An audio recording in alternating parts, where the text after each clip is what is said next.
नमस्कार, मैं हूं जयराज मेनन और वेलनेस के इस नए अध्याय में आपका स्वागत है। इस अध्याय का शीर्षक है 4 पिलर्स समराइज्ड, जिसका मतलब है जो हमने पहले के वीडियोस में 4 अलग स्तंभ वेलनेस के हमने जो देखे, 4 अलग स्तंभ है न्यूट्रिशन यानी कि पोषण, एक्सरसाइज यानी कि व्यायाम, स्लीप यानी कि आराम या गहरी नींद, और थॉट यानी कि विचार या सोच। ये चारों स्तंभ को इस अध्याय में हम संक्षेप में देखेंगे, खास करके उनकी संबंध जीन्स के साथ। ये है the ladder to wellness. Wellness के ओर, पूरी तरह वेलनेस के ओर पहुंचने के लिए ये सीढ़ी है। ये वेलनेस की सीढ़ी आप इसे कह सकते हैं। न्यूट्रिशन पहला पड़ाव, एक्सरसाइज दूसरी पड़ाव, स्लीप तीसरी पड़ाव और थॉट चौथी पड़ाव। ये चारों स्तंभ बिल्कुल बराबर है। इस चारों स्तंभ को एक साथ, एक समान, एक ही तरह की इम्पोर्टेंस इन चारों स्तंभ को देने पड़ेंगे, यानी कि एक ही तरह की महत्व इन चारों स्तंभ को देने पड़ेंगे। इसमें से कोई भी ज़्यादा या कम करने से वेलनेस के दर्जे में हम अपने आप को नहीं देख पाएंगे। पहला स्तंभ हम देखते हैं, nutrition and gene. High calorie food increases uncontrolled cell division leading to cancer. बहुत ज़्यादा कैलोरी वाला खुराक खाने पर हमारी जो सेल्स है, कोशिकाएं हैं, वो बढ़ते जाते हैं अनकंट्रोल तरीके से, बिना नियंत्रण के, जो आगे चल के कैंसर की स्वरूप ले लेते हैं। अब आप वहाँ पर वो तस्वीर में आप देख सकते हैं कि कैसे कोशिकाएं जो है अनकंट्रोल तरीके से बढ़ रहे हैं। और दूसरी तस्वीर में आप देख रहे हैं जीन की तस्वीर। Nutrition plays an important role in the prevention of cancer. Cancer की रोक के लिए या कैंसर से बचने के लिए, कैंसर के सामने रक्षण के लिए न्यूट्रिशन यानी कि पोषण का एक बहुत ही महत्वपूर्ण किरदार है। Vitamin C, cauliflower, cabbage, broccoli जैसी वेजिटेबल्स, ये सभी वेजिटेबल्स जो है, ये उस जीन को सक्रिय बनाते हैं या एक्टिव बनाते हैं जो हमें कैंसर की बीमारी से रोकते हैं। तो आप वहाँ तस्वीर में देख सकते हैं कि कैसे जीन जो है, उसकी जो स्विच है वो चालू स्थिति में है, ऑन की स्थिति में है। और इस तरीके से ये चित्र ये दर्शा रहा है कि जीन इस तरीके से एक्टिव हो जाते हैं या सक्रिय हो जाते हैं, और वेजिटेबल्स, न्यूट्रिशन खास करके पोषण, विटामिन सी और अन्य वेजिटेबल्स इस जीन को सक्रिय बनाने में बहुत बड़ा रोल प्ले करते हैं या बहुत बड़ा उनका किरदार है। नेक्स्ट है एक्सरसाइज एंड जीन। अगेन आप देख सकते हैं कि एक्सरसाइज जीन ऑफ, जब exercise gene that is left hand side में, बाएं साइड में जो पिक्चर आप देख रहे हैं जीन की, वहाँ पर अगेन एक आपको स्विच नज़र आएंगे और वो स्विच बंद स्थिति में है। जब स्विच बंद स्थिति में होते हैं, when exercise gene is of, it makes bad protein.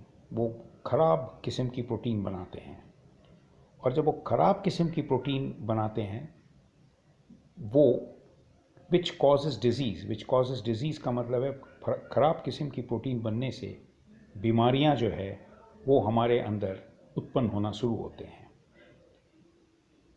On the right hand side दूसरी तरफ आप देख सकते हैं एक्सरसाइज जीन जो है वो चालू स्थिति में है, और जब चालू स्थिति में होते हैं इट मेक्स गुड प्रोटीन, बढ़िया या अच्छे क्वालिटी की प्रोटीन्स वो जीन्स जो है वो बनाने में मदद करते हैं, जिसके चलते डायबिटीज़, हृदय रोग, सांस की तकलीफ़, इस तरह की बीमारियां जो है उसके ऊपर हमें एक रक्षण मिलते हैं, यानी कि ये जीन्स जो है ये बीमारियां हमारे अंदर डेवलप होने से रोकते हैं।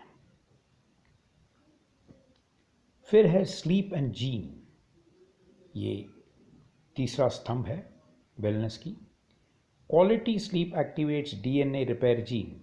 आप फिर से तस्वीर में देख सकते हैं, ऊपर डीएनए जो है वो टूटी हुई है, बीच में आप देख सकते हैं कि एक प्रोटीन है जो ग्रीन कलर में दर्शाया गया है, और वो प्रोटीन इस टूटी हुई डीएनए को जोड़ने की काम करते हैं। और लास्ट में बिल्कुल नीचे जो तस्वीर है आप उस तस्वीर में देख सकते हैं डीएनए फिर से जुड़ गई है और उसकी जो स्थिति है टूटने की पहले की स्थिति में वो फिर से पहुंच गई है।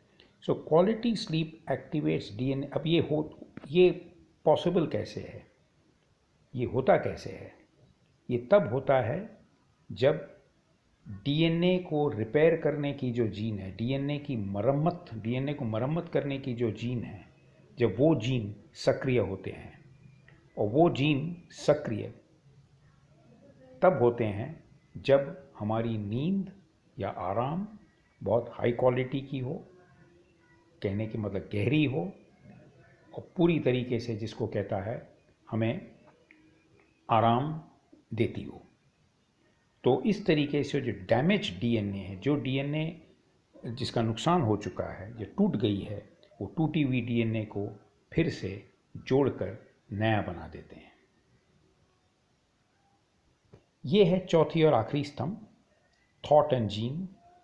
कांस्टेंट स्ट्रेस की कंडीशन में अगर हम रहेंगे तो हमारा जो स्ट्रेस जीन है, अगेन आप वो जीन की तस्वीर में देख सकते हैं, स्ट्रेस जीन जो है, स्ट्रेस जीन उस जीन को कहता है जो जीन स्ट्रेस के कारण वो एक ऑन जिसको कहता है चालू कंडीशन में रहते हैं, और चालू कंडीशन में रहने से कोर्टिज़ोल की लेवल जो है वो हमेशा हाई रहेंगे हमारे शरीर में। कोर्टिज़ोल की लेवल जो है वो ऊंची रहेगी।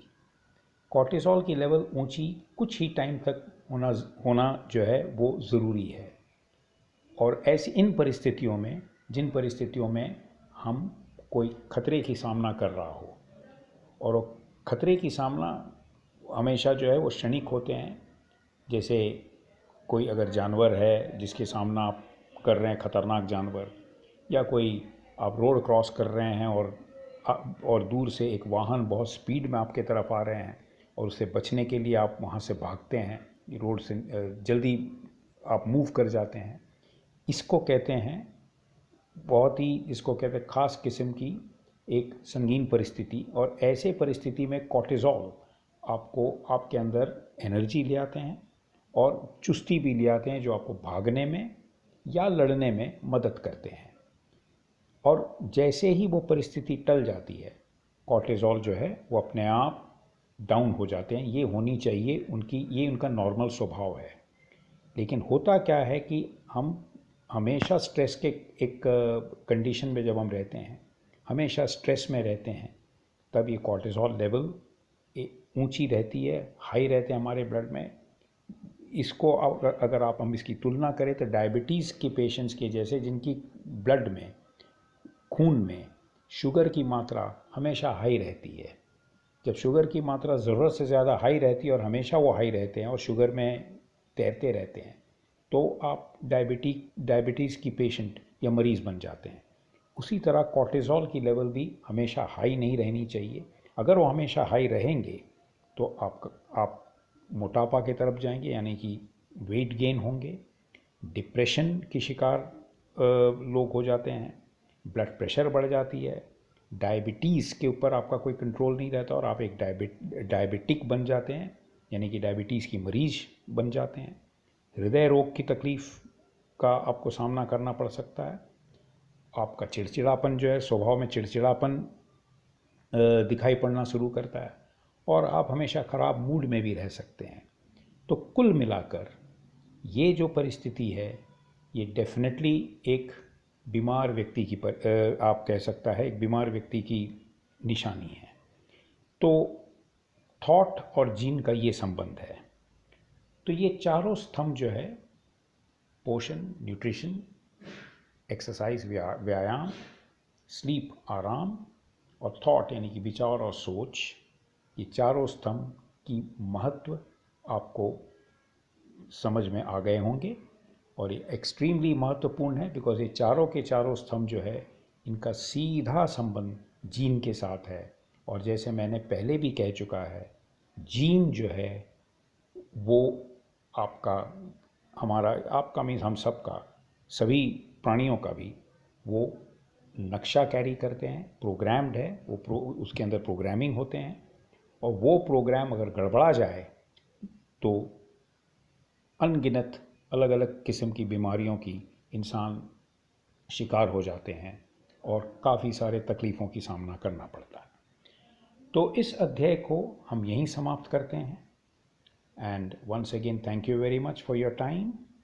और फिर से मेरी एक गुजारिश है कि आप ये सभी जो वीडियो हैं, इसको आप ज़्यादा से ज़्यादा लोगों के बीच में शेयर करिए और सब्सक्राइब बटन दबाइए अगर आपने नहीं दबाया हो।